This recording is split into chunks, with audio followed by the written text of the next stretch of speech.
remember, the Global Fund is demand-driven. So if you write a proposal, which is, for example, preventing infection in young people, that's what we will fund. A couple of years ago, we had to look into, because there was this assumption that more money is going to treatment and prevention. We looked into our funding. It's almost 50-50. That is not the problem. The problem is, are we funding the right things in prevention? And we need to be very careful, because treatment is expensive but easy to do.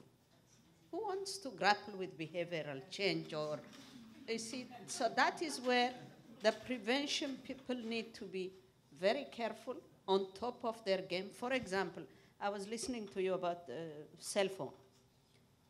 If I see a program which says we will have a radio program for young people from 11 to 1, or we will provide young people with cell phones with messages, and also the ability to call someone when they are in trouble.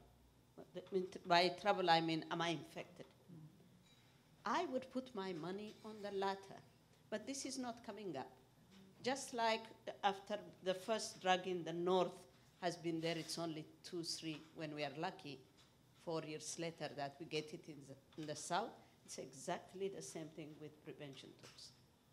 So that is where the question is. It's not whether the Global Fund is funding more treatment than prevention, no.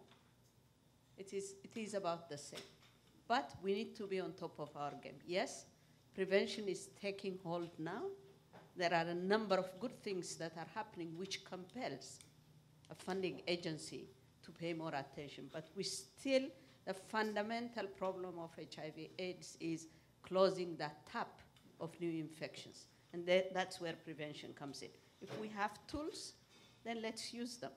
So the Global Fund does not detect what you do in South Africa, for example. If you write a good proposal and show us this is how we want to change the behavior of our young people, that is what gets funded.